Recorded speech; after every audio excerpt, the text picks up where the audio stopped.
Assalamualaikum warahmatullahi wabarakatuh. Alhamdulillahirrabbilalamin. Wassalatu wassalamu ala asyrafil anbiya'i wal mursalin wa ala alihi wa sahbihi ajma'in amma ba'd. Sebelum memulai kajian pada hari ini, marilah kita panjatkan puji syukur kepada Allah Subhanahu wa taala yang telah melimpahkan rahmat serta hidayahnya sehingga kita dapat berjumpa dalam keadaan sehat walafiat seperti saat ini. Tidak lupa sholawat serta salam semoga selalu tercurah kepada Nabi Muhammad sallallahu alaihi wasallam. Allahumma sholli ala sayyidina Muhammad wa ala ali sayyidina Muhammad. Semoga kita semua selalu diberikan kesehatan, ilmu yang bermanfaat, rezeki yang berlimpah, dilunaskan segala hutang, dan dilindungi dari segala macam bahaya, serta diberikan ketenangan hati dan jiwa. Amin, amin ya rabbal alamin. Sobat-sobatku yang beriman, ternyata jin juga membutuhkan makanan layaknya manusia. Namun, tentu saja makanan para setan dan jin tidak sama dengan manusia. Bahkan dari beberapa ayat Al-Quran dan hadis-hadis sahih yang dijelaskan bahwa jin juga membutuhkan makanan. Dalam Islam, jin merupakan salah satu makhluk Allah yang paling dekat dengan manusia. Jin juga mampu beranak pinak layaknya manusia. Hal serupa juga dengan makanan, jin membutuhkan makanan. Lalu, apa saja makanan yang disukai jin? Berikut ini penjelasannya. Yang pertama adalah darah. Jin sangat menyukai darah, baik itu darah dari binatang yang disembelih dengan tidak menyebut nama Allah, maupun darah manusia yang disebabkan karena luka dan tidak menyebut nama Allah di saat luka terjadi tersebut. Selain itu, darah haid dari kaum wanita juga sangat disukai oleh jin. Oleh karena itu, apabila wanita sedang haid, maka sangat dianjurkan untuk tidak membuang pembalut sembarangan. Darah yang menempel pada pembalut bisa menjadi makanan para jin. Sehingga yang kemudian bisa terjadi adalah munculnya rasa suka dari jin kepada manusia, terutama para wanita. Oleh karena itu, buanglah darah haid dengan membungkusnya menggunakan plastik, serta bacalah bismillah sebelum membuang ke tempat sampah. Kedua, kotoran. Seperti yang banyak dijelaskan dalam hadis, bahwa jin sangat menyukai tempat yang lembab dan kotor. Salah satunya adalah kamar mandi.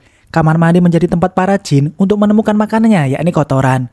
Oleh sebab itu, Rasulullah Shallallahu Alaihi Wasallam menganjurkan kita saat tidak masuk ke kamar mandi, bacalah doa terlebih dahulu, atau setidaknya bacalah basmalah, lalu masuklah menggunakan kaki kiri terlebih dahulu. Hal ini sejalan dengan beberapa hadis seperti hadis riwayat berikut, yang artinya, janganlah kalian beristinja atau membersihkan kotoran pada dubur dengan kotoran, dan jangan pula dengan tulang, karena keduanya merupakan bekal bagi saudara kalian dari kalangan jin. Hadis riwayat Tirmizi nomor 18. Ketiga, tulang. Disebutkan bahwa jin sangat menyukai tulang dari sisa makanan kita. Oleh sebab itu, apabila kita selesai makan daging atau ikan yang bertulang, sebaiknya tulang makanan tersebut langsung dibuang ke tempat sampah. Lalu, hindari juga untuk membiarkan tulang tersebut berada terlalu lama di piring kita. Karena hal tersebut bisa mengundang jin untuk dapat menyantap makanan bersama kita. Dari Abu Hurairah radhiyallahu anhu, beliau pernah bercerita bahwasannya Abu Hurairah pernah berkata kepada Rasulullah Shallallahu Alaihi Wasallam, ada apa dengan tulang dan kotoran?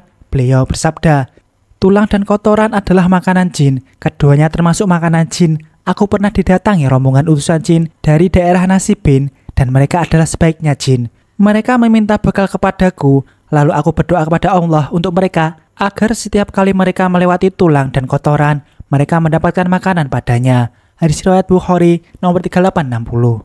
Keempat, bangkai dari hewan yang disembelih tanpa menyebut nama Allah. Indera penciuman manusia sangat tidak menyukai bau bangkai. Bahkan, siapa saja yang mencium bau bangkai bisa merasa mual hingga tidak nafsu makan. Nah, anehnya, bangkai yang busuk justru menjadi makanan favorit para jin. Apalagi hewannya disembelih dengan tidak menyebut nama Allah. Sehingga, sesuatu yang kita makan itu menjadi kurang berkah. Kemudian jika kita bimbang saat membeli lauk, apakah sudah disembelih dengan menyebut nama Allah atau tidak, maka dalam hal ini para ulama berpendapat, maka sangat dianjurkan ketika dimasak dijadikan lauk, disarankan membaca bismillah terlebih dahulu. Kelima, makanan yang dimakan dengan tangan kiri. Sobat pasti sudah tidak asing lagi dengan yang satu ini, bahwa kita harus makan menggunakan tangan kanan.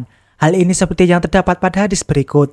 Dari Ibnu Umar ia berkata, bahwa Rasulullah Shallallahu Alaihi Wasallam pernah bersabda, jika salah seorang di antara kalian makan, makanlah dengan tangan kanannya.